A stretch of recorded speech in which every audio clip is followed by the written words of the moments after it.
Okay, so in today's video, I'm going to share something called the 50-30-20 rule. It's a basic guideline to your budgeting and finance, and if you don't know what it is yet, I highly suggest that you follow the 50-30-20 rule, or at least adhere to it somewhat. This is especially important when you're kind of lost in terms of your spending, you don't know how much utilities cost, how much you should be spending on your new iPhone, and really just helps you understand the basics of what's going on. So I'm not going to waste your time and wait till the end of the video, whatever. Straight on, the basic rule is to divide up your after-tax income in a way that makes sure you're financially stable. And throughout this video, for simplicity, I'm going to take the perspective of a pretty well-off middle-aged guy. Let's just say he's making around $60K per year after-tax income. And if you want to follow along, just write down your after-tax income as well and just follow the steps as they go along.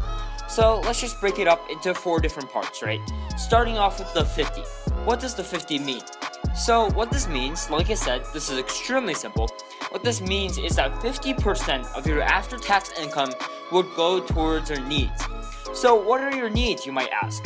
Your needs would include things like housing, utilities, food, transportation, basically all these things that are a requirement for a basic standard of living, right? This is going to be your foundation for reaching out and growing later on, knowing that you have a stable background. In the case of the perspective we're taking here of making $60K after tax income, that would work out to be around $30K per year or around $2,500 per month on needs. And to be clear, we're talking the maximum here. If you can save, by all means, do it. This is just the maximum bar that will get you through.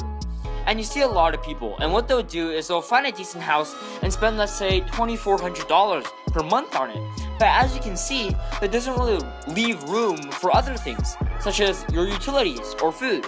So make sure that even within this 50%, you're really being realistic in what you can afford and what can you buy. So next is going to be the 30, right? What does the 30 mean? And what this means is that 30% of your after-tax income should be going to your wants. In the case of $60K per year, that would be around $18,000 a year or $1,500 per month. And this is extremely straightforward. Like I said before, your wants are going to be things like your consumer spending, such as a cup of coffee, a new phone, a new product that you want, going on vacation, things like that. Anything that really isn't a basic necessity is included in here, right? Anything that isn't required for your basic standard of living. And again, this is still maximum because as we move on to the next category, you're going to want to put as much as possible in there.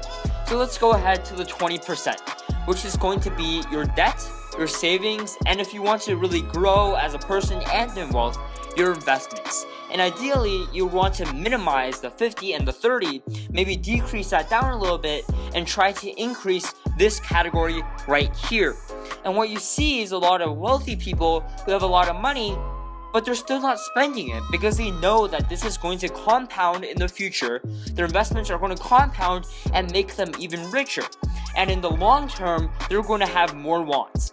So let's just work it out here. It turns out to be around $12,000 a year if you're making $60K a year or $1,000 a month. Again, this is a minimum. If you really want to go at it, I know some people who have this number as high as 40% even, or 50%. However, if you're not the investing type of person, ideally you want to put 20% of your after-tax income towards debt in your credit cards. These would be things like your mortgages, loans, etc. Your savings might be something like your Roth IRA, or an emergency savings account that you have, for example. Investing would more so be your stocks, bonds, real estate, your business. Investing in your business, 20% minimum should be going to things in that category. And what I see a lot of people doing is that this 20% is really close to nothing. And they don't understand that in the case of a bad situation or in the long term, that 20% is what's going to help you grow and be a better person. And what they end up spending it on is some useless object that doesn't actually have any real value. And that's why this is important. The 50 acts as a foundation here so that you feel safe, so that you don't have to worry about being on the streets or something. The 30, you want to go on vacation, you want to eat at a restaurant, really doesn't have inherent value. and the short burst of pleasure that you get from it is going to last a very short period of time. And I strongly recommend to you that all your wants is going to be something that will last and that will relieve stress so that you can be more productive in your investments. Lastly, we get to the 20, right? And this is what's going to make you wealthy. This is what's setting you up for success in the future so that you don't have to worry about money ever again and you can transform yourself into the best person you can possibly be. So the real question here is, are you willing to give up that temporary satisfaction for your future? And if the answer is yes, then you're good to go. You're going to be successful and I wish you the best of luck. But if the answer is no, you're going to have to go through a long think on how you can possibly be the best you can be, and I hope that you follow this channel later on and explore with me on how to solve that goal. That's it for today's video.